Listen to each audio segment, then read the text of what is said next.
Messi had 0 shots in a World Cup final. 0. The greatest player in history in what is most certainly his last World Cup appearance for Argentina was suffocated so badly by Spain that he barely touched the ball. Spain are world champions and they won it without Messi having a single attempt on goal.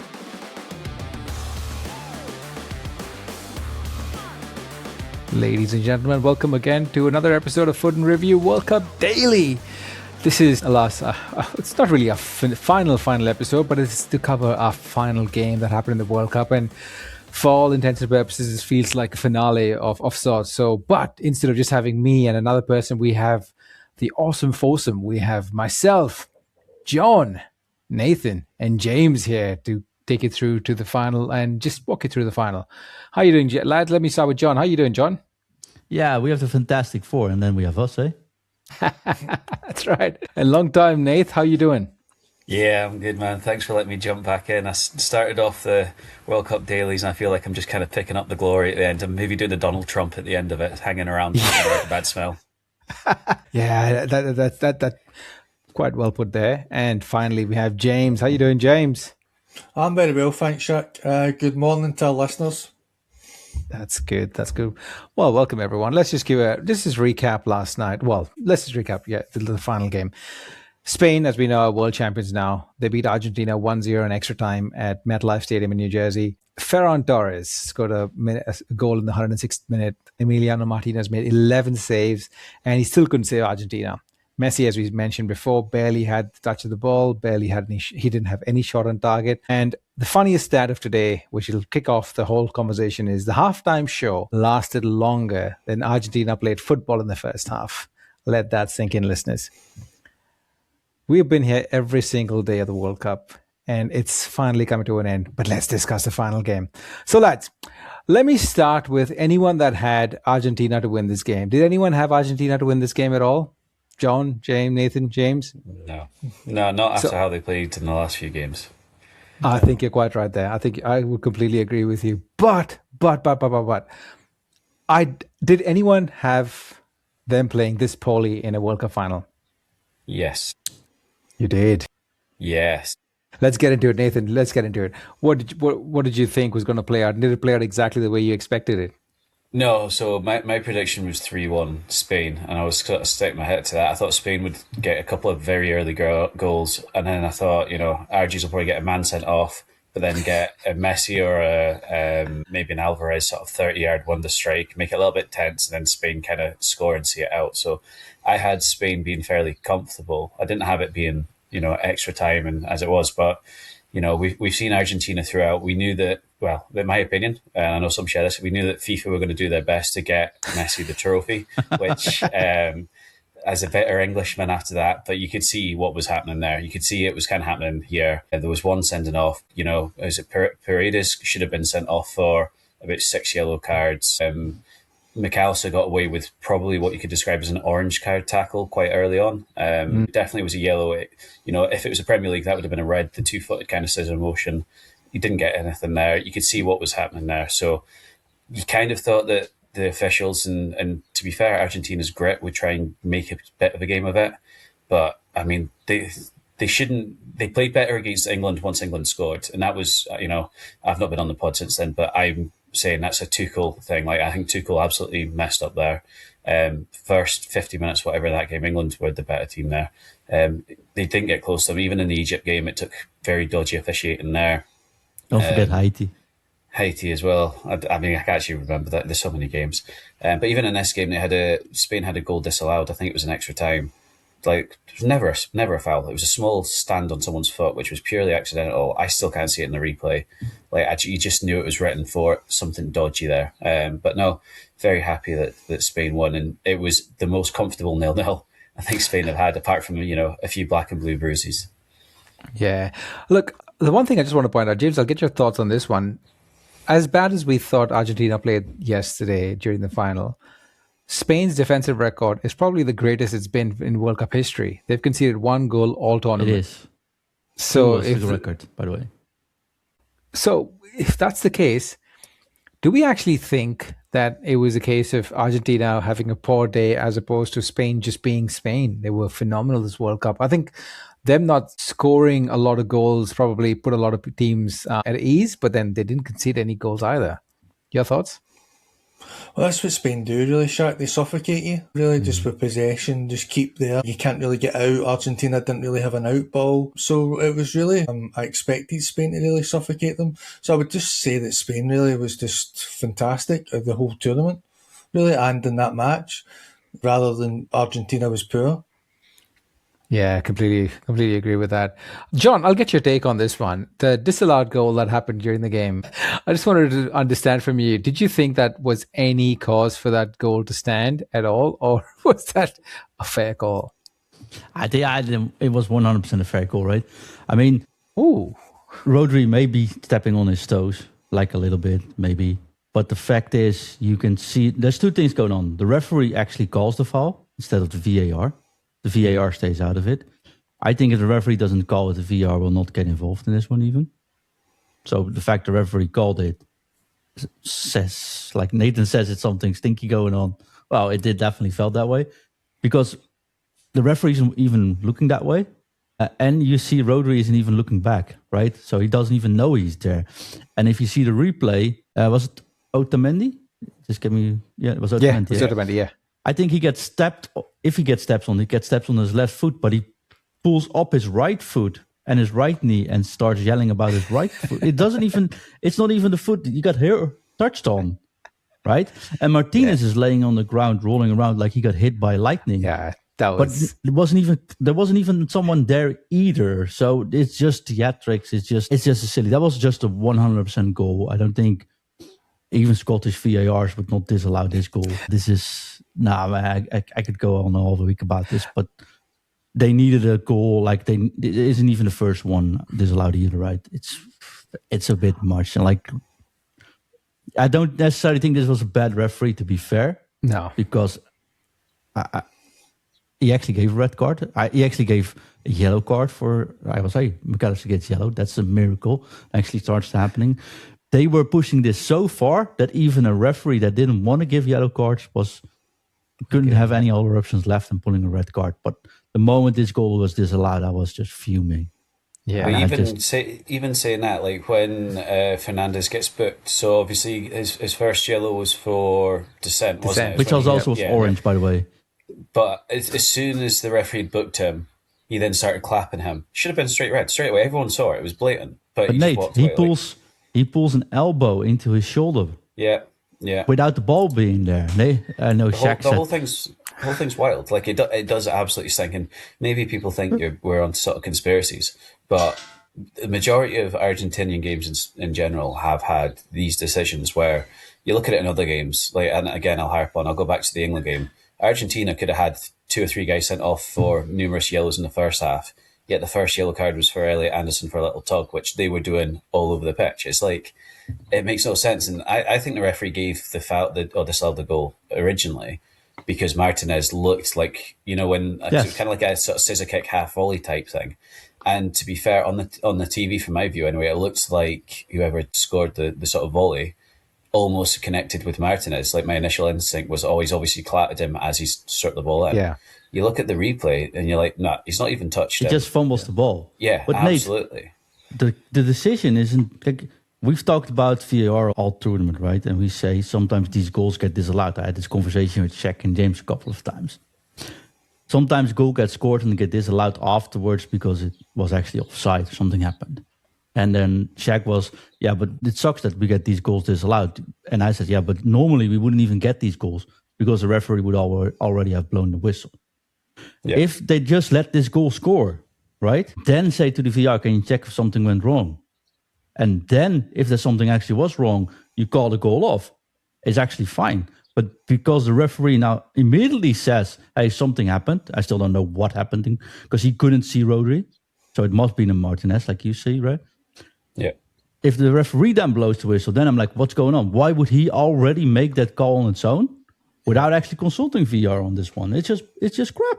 I'm sorry. Especially because he blew the whistle after the ball hit the net, which means that it didn't have to be immediately chalked. If he blew it a couple of seconds earlier, they wouldn't be able to allow the goal. But obviously, it lets the ball hit the back of the net, then blows it. So it's almost like, guys, help me, because Spain have scored, Argentina are behind. What can we find here? And obviously, the goal that they scored, which I was a big fan of, it was Nico Williams recycling the ball at the back post. That header is going to be so understated. That's so intelligent of him to get the ball back to Torres originally. And it was a cracking finish from Torres, to be fair. Martínez, I don't think, helps himself, because he collapses like a sack of spuds, as you'd say in Scotland, and he goes down very, very easily, like very early before the strike goes. But yeah, like it's almost as if they couldn't actually find anything there, because it was just a very well worked goal. It wasn't the best cross, I think, from Porro. The knockback was sublime, and the finish was unreal. But you do look and you're just like, maybe it's me. Maybe it's because I'm not the biggest fan of Argentina's approach, and I'm not a big fan of some of the referee decisions, but it just stunk a bit of like, how can we try and give Messi on his last international game, probably, and it could even be one of his last games. We don't know what's going to happen, really. So it's almost like, let's give him that send-off in Trumpland, who obviously loves him in terms of, he's elevated the MLS because it's Messi in the MLS, and we've seen it throughout. It's like, can we help him as much as we can? And at the end of the day, football won. And in this final, football won. The team that wanted to play football, they didn't have, like when you said Emiliano Martinez had 11 saves, when you look at them, not many of them were actual cracking saves. A lot of them were straight at him. A lot of them were ones that, he was dodgy, because I think he had one which he kind of misread and he shoveled behind. He had one that he made a save with probably the top of his thumb, which almost spun behind him again. Like, I didn't think Martinez had a very good game, to be fair, although he was up there towards player of the match. But this Argentina team also has all the luck in the world, though, to be fair. Yeah. Because also the header from Mourinho, he is scoring these headers. Yeah, he just missed. Long. Yep. This was like 2 inches wide as well. So they had all luck. I just want to say something, because I do think Spain is football, and we say football won. I do have to say that I do think that how Argentina plays, for European analysts like Nathan and myself, or football enjoyers like James in Europe, right? I think we hate this kind of play style, but that Argentina push out there, right? But I have to look at the other side as well and say neutrally that it is also a part of football to play like this. And I do understand why they play like this, although I do think this team, Argentina team, if they start actually playing football, which they've shown they can, they could probably have a much better chance. But this is also, it's born out of frustration. They don't get the ball. But the problem is still here, and this is the most frustrating thing, the early yellow card, McAllister is dark yellow, right? Fernandez, the first time he hit him with the elbow is already a red card, to be fair. And it's not shown properly. And then he gets a yellow card for talking. And that's ridiculous. The way Messi tried to get Cucurella to get sent off, right? Because he got hit. The other player got hit. I forgot his name, Nate, but the other player got hit in the mouth. Pelkabarsi. And Cucurella said, like, ref, he's hitting me in the mouth like this. And Messi goes to the refs like, hey, he's talking with his hand in front of his mouth. What are we doing here, mate? Like, they were so lucky it was just 1-0. I think just drawing parallels to one of the things that Nathan said about how England faced off against Argentina, one of the things that Spain actually really showed today was calm and coolness in adversity, because when that goal was disallowed, I don't think the Spanish team even flinched. They just went back into, no one complained, no one said anything. They didn't get aggravated. They just went back, and that really helped them, because in the England game, Argentina came out to disrupt England's mentality, and it worked. And when they started playing football, England just couldn't cope. Whereas in this game, Spain just thought we just will be better than you on football, and they just went about their plan, and it worked in the end. The sad thing was they were literally about 14 minutes away from going to penalties. So if that had gone to penalties, probably, and that would have been a tragic result, and it would be a completely different sort of outcome to this particular World Cup that we've had so far. So it's one of those things where I think in the end the best team did win. But yeah, I do have some, and that I need to get this off my chest, and then we'll go. I can see James very eager to dive into the conversation as well, so I'll leave it to James then. Yeah. But like I said, I can see why the Argentina team plays like this, and I can see why Paraguay does it like that.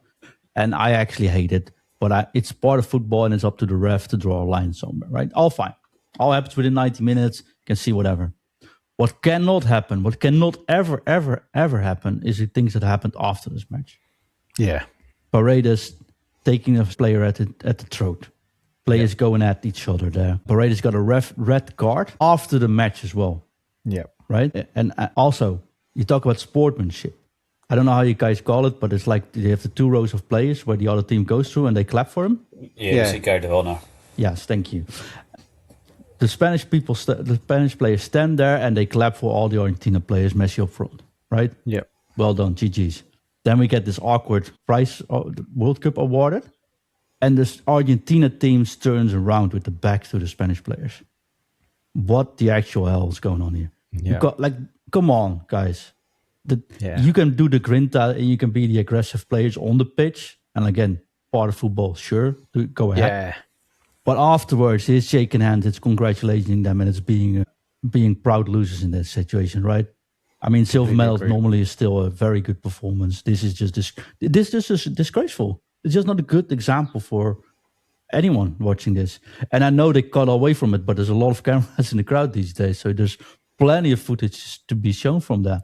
I think that's just absolutely ridiculous. Sorry. Completely agree. After the whistle's blown, I didn't see any reason for Paredes to feel disgruntled about anything, because I don't think they suffered any issues. So, James, any final thoughts before we move on to the hydration break? No, I just agree with everything that's been said, really, to be honest, Shaq. That's fine. Fair enough. Well, final episode of the Foot and Review World Cup Daily, well, at least to cover the final. Before we get to the baller, bottler, and drama today, trust me, you would like to listen to the drama because it involves the halftime show. This is our last hydration break of the tournament. We have been here for every single day of this tournament, and all you have to do to support us is maybe jump on to buymeacoffee.com/footandreview, or follow us on Instagram at Foot and Review, or on TikTok at Foot and Review Podcast. Or even easier, just give us a like on your podcasting platform, give us a 5-star review, and that'll be more than enough for us. And we'll be thankful for your efforts. We'll be back in 3, 2, 1. Right. As most of our listeners would know, we've been doing a baller, bottler, and drama for this whole entire tournament every single day. So for today, there's only one baller. And I just want to see if we're all in unison here. Who do you think? I'll check with you guys and see what your answers are. And based on that, I'll say whether you have ball knowledge for the baller or not. So, John, who do you think was baller of today? And I'm not going to say yes or no till we hear all three. Jamal. Oh, that's a weird one. No, of course not. But I'm going to mention him for a sec. Yeah. Who? Jamal? No, I think it's the defender. I mean, you should say it's Torres for scoring the World Cup goal, obviously. Fair. Right? I think that would be normally the player, but I keep forgetting the name. Nate, what's the name? Pau Cabarsi. Cabarsi, yeah, I think that should be that's the your baller? I think. I'm not going to say yes or no, but I think I would say I think the goal scorer is Torres. Let's say Torres, because I think World Cup goal winning. Yeah, it's Torres. What about you, James? Who's your baller? Well, I'll come back to you, James, because I know you know the answer. Nathan, who's your baller of today? Well, that's fair. I mean, my baller didn't even get on the pitch, but I think Wayne Rooney for his comment on the halftime show was an absolute hero, to be honest. We'll discuss the halftime show, the drama bit. So, yeah, that was so hilarious. he's my baller. To be fair, I'm going a little bit out there with my baller, though, because I was calling for him to be introduced, but I think the game changed with Nico Williams. I was saying that the game needed him to come on, and genuinely, like, obviously they always controlled the game, but Nico Williams stepped up the urgency, the directness, and he was hands down my baller. And James, who was your baller? This is the image that you sent me today. Oh, well, Rodri for me. Completely. Has to be. Completely. Absolute baller. It's only one answer, really. Absolutely fantastic. Exactly. This is why I love James's ball knowledge, because 100%. He completed 600 passes alone in the final today, Rodri, and he was a player of the match, and he had a phenomenal game. And actually, he had a phenomenal World Cup. One of the things that I was listening to some feedback from another podcast that I was from The Guardian, and they were talking about how when Rodri wasn't playing well this season, apparently one of the interviews, Guardiola came out and said he will be at his peak, unfortunately, only at the World Cup. And he was spot on. Look at how he's been playing in every single game, especially if you look at the France game. He was sensational in that game with his positioning and just didn't let the teams do. And the beauty of how Rodri's been playing this particular World Cup is his Man City prime, where I know, Nate, it kills us, but he was just phenomenal at his positioning defensively and offensively. And for that, he is the baller of today. Any challenges? No, no challenges. I think the whole team was... Sorry, mate, Nate, go ahead. It bodes well for him coming out and saying that he wants to join Real Madrid, so I'm very happy about that. He's back to his best and he's leaving City, so see you later, pal. I think every time Spain needed some sort of composure, this whole tournament, Belgium, France, even against Argentina, it was just Rodri coming out of the... And I think James shared a stat with me about the kind of things that Rodri has won. He's an elite club of players that have won the Champions League, the Euros, the Ballon d'Or, Europa Super League. He literally won every single thing in his career. And he's there's only 5 or 6 players. Still want to challenge you on the Rodri. Go on. La Fuente. 4 years at Spain as a manager. Can't challenge the Euros. Yep. Won the Nation League. Won the World Cup. Yep. He's completed the international football game in 4 years. Yeah, but who was the last team to beat him? Who was the last international team to beat him? England. Scotland. No, Scotland. I was there. Oh, was it Scotland? No, but seriously, 33 matches without a McTominay loss. double. 1 goal conceded this tournament. 3 major prizes in 4 years. Yeah. Mate, I think he's a manager that don't need credit. He doesn't. He's not one that's like. He did it post-match interviews. Like, how do you feel about it? It's like, I'm very happy for the players. Yeah. He never takes the spotlight himself. He's been at the Football Association in Spain for 22 years, 20 plus years, I think. Yeah. Absolutely, I think he should be the baller. And yes, Rodri, perfect match. All the players play perfect. But if you see the positioning on the pitch of the ball at Spain, they just make sure you can't go forward. Yeah. They toss 17 long balls forward and not only one connected to a player of Argentina, right? Nothing worked against this. 1 goal conceded, 70% possession in the end, 18 shots on target versus 0 shots on target. Yeah. I mean, La Fuente definitely deserves the credit. And yes, he can. This is a scary Spain for the Euros that's upcoming in 2 years. But I could see him going to any club in the world will just take him. I think there's a separate set of skills to manage an international team, and he's got those set of skills. And he's actually, as you said, he's worked in the youth system and brought it along. And one of the things that I was listening to Sid Lowe in The Guardian, and he mentioned the fact that apparently he was very clear on the kind of people that he took to the World Cup. If you were not Basques, a lot of Basques. It doesn't matter if you're a great player as long as you don't fit in the team environment, you don't get in. And I think that really does help. I think Tuchel tried the same thing. Hey, Nate, and how did that go? We called the Tuchel thing, didn't we, Shaq? Straight away, we were like, that squad's not good. But no, De Fuente's done brilliantly. I think it helps that because he was the under 19s and under 21s. He won the Euros. Yeah, there we go. He knew a lot of the players already, so he knew all their strengths and weaknesses. He didn't have to kind of just inherit a squad. But he made some brave calls, not taking some of the bigger names from likes of Real Madrid, which no one can, especially when you win the World Cup straight after it, no one can question it. So it was a good shout, John, but you're wrong. At the same time, it's still I'm going to say Inaki, but Rodri in terms of, I just think, he doesn't. You can watch a whole game and go, not really noticed Rodri. He's just kept the ball ticking over. He's not out of possession. He doesn't lose the ball.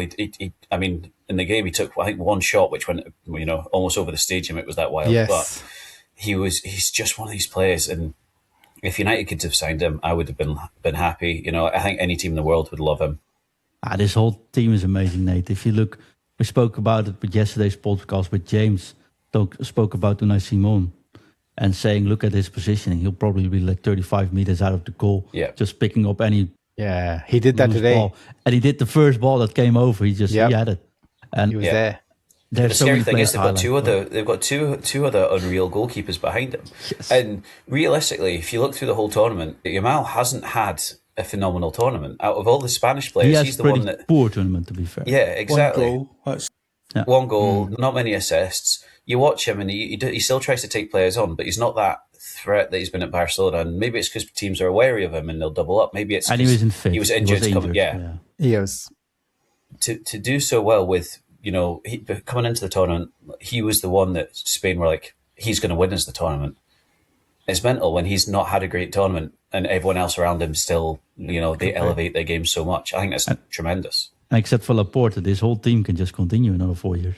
Yeah, that's right. It's scary. And Pedri wasn't even playing. And you could see one of the key things that had happened from the first couple of games till towards the end, just replacing Pedri with Dani Olmo to give a little bit of more solidity on, And attacking Rui. threat. And Ruiz as well in the middle as well. It's just small little things like that that Fuente just made it happen. Just in the interest of time, we'll move on from the ball of today and we'll move on. We won't talk to the bottler about the bottler too much. But lads, there's only one bottler today. And that's Argentina. And we can zero in on every single player like Paredes or Enzo or whoever it is. But as a collective, I think it was one of those things where they just tried to push the edge too far, and it didn't work out for them. It probably worked out against England, but didn't work out in today's game, did it? Scaloni, I would say if we do the bottler, I'll go with Scaloni in general, because he made this team played absolutely horrific football all tournament. Yeah. Even when they were the better team, they were all, let's just do it to the Grinta style. Let's do the wrestling style. But yes, it performed well. But he even got a yellow card yesterday. Because he did. To be fair, he hasn't lost many games being Argentinian manager as well. They had until England, they had no opposition. Let's be honest here. And not only the World Cup, I'm talking about this is a guy that won the Copa America with Argentina. I think went complete clean sweep, won the World Cup, went clean sweep, won another Copa America with Argentina, which is not easy. Winning the Copa America is not easy. Winning it twice back to back is not easy. And then he's come to the World Cup and come to the final. So whatever he's had has worked. It's not like he's had a bad system that kind of threw him out in the first round. He's come to the final. So I think we have to give him some respect for sticking to his plan. I'm sure. I'd like to see if now Messi, De Paul, and McAllister are out. I'd like to see how he builds a team without depending on that trio. I don't think he can. I think then it will be fighters and they'll just be demolished. It'd be interesting to see how it goes forward as well, because I actually really enjoy the physical style of things, but you've got to have that on both sides. I think that's one of my annoyances with the referees is that they get away with it because they're Argentina. Other teams didn't because they're not Argentina. You see, I would love to see how they match up. Against Paraguay. Even feel against Paraguay, yeah, absolutely. They'll end up calling out John Cena and The Rock or something to come through the penalty box. But no, I don't think he can replace, even in this tournament against England, Messi and De Paul came on. They had a couple of guys that just carried them through the last sort of half hour because England was so deep. But Messi, even at 39, you give him 3 days worth of space on the pitch, he's going to hurt you regardless of who you are. They don't seem to have that now. 4 years ago, we kind of thought the same about, was it Di Maria came on and out of nowhere, he had the ridiculous tournament as well. I think that was like his last hurrah. And everyone's like, oh, wow, how did they replace him? But they have shifted. They have been fairly successful even without him. So maybe he's got a plan. Maybe he'll not even be here to take him on to the next tournament. He says he wants to see out this contract, but there was also talk of him not being able to. So it'll be interesting to see how direction Argentina go from here. I think I just have a completely unbiased view, but the fact that Lisandro Martínez left off really early on the pitch also had an impact on the final outcome of this particular game, because most of the times that if Argentina was being stifled for long periods of the game, there would be one long pass that he would do, a line-breaking pass that he would do from the back. That was missing today. So maybe that was a more significant... were there. From the 17 they did, 15 didn't actually. From 17 they did, one connected to a player. And from the 17 they did, I think 12 went over the byline or over the backline. So I don't think, even if you had like two Martínez sprinting, wouldn't make much sense here.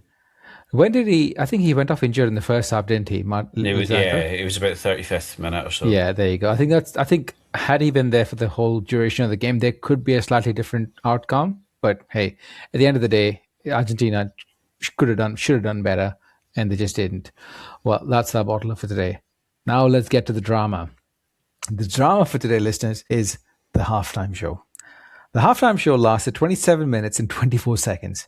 Kickoff was delayed by 5 minutes and 54 seconds because of the pre-match ceremony and intros. The effective play time of the first half, the actual time the ball was in play, players were moving, football was being played, was 29 minutes and 42 seconds. What is happening to football? And does anyone like this? Let's ask James, because I think he actually... James, yeah. Do you like this? Did you like the halftime show? Not at all. Nate touched on it earlier, but Wayne Rooney, absolute superstar, said basically it was crap. His favourite part was the end of it. So yeah, definitely, I'm not a big fan of that for football. 15 minutes, then you're back in the pitch for me, Shaq. Correct me if I'm wrong, Nathan and John. Isn't it a FIFA law that you literally have to have a 15-minute break itself? Yeah. So Yeah, were the but bylaws changed? Sorry? They've just broken so many of their own rules this tournament anyway, let's be honest. I mean, the sports science side of things, you make players wait half an hour.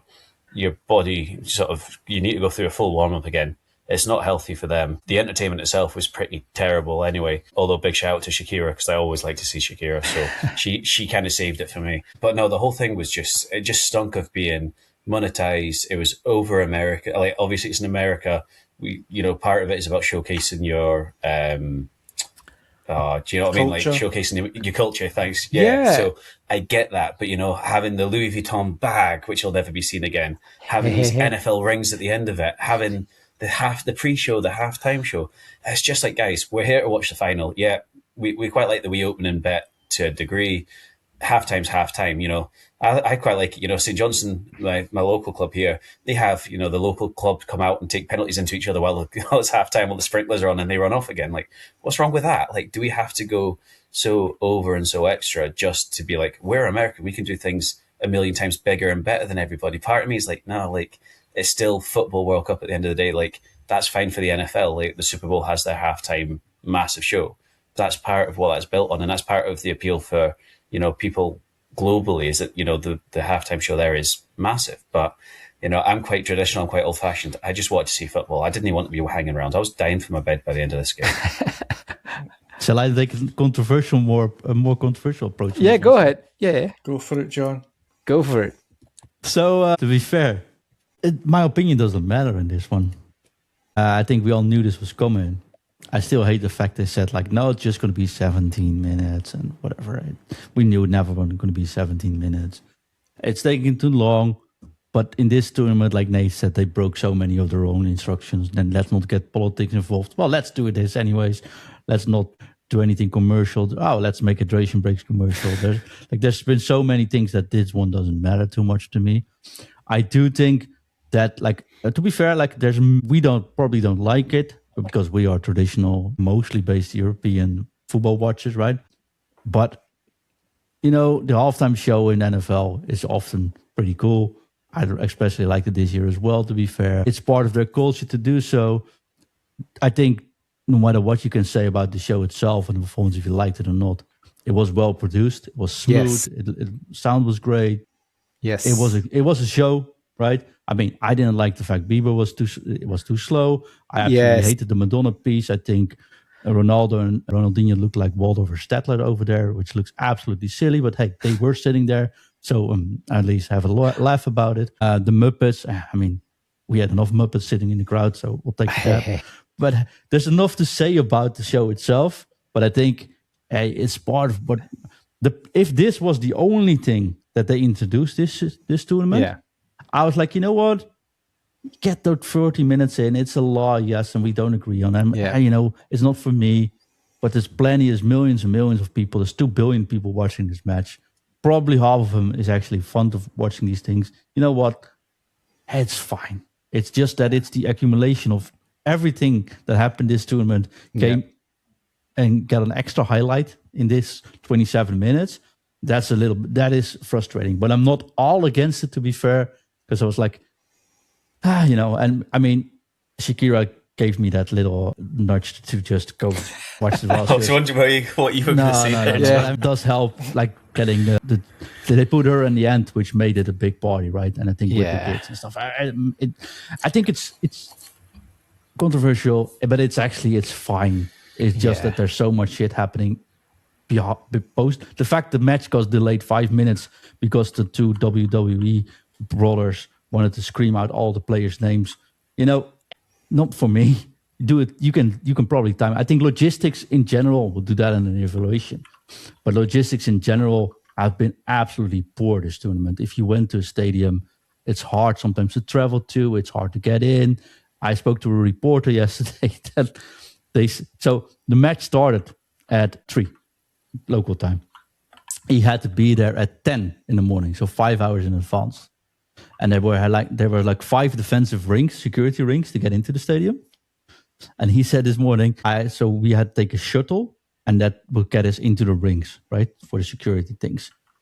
There were thousands and thousands upon reporters standing in that line for the shuttle, and there were 3 gates open to go through in the shuttle, and there was no management. So, like, take the left one, we'll split the rows, etc. So it took them 2.5 hours to get in the shuttle and get into the stadium in the dying heat, no water bottles, no nothing.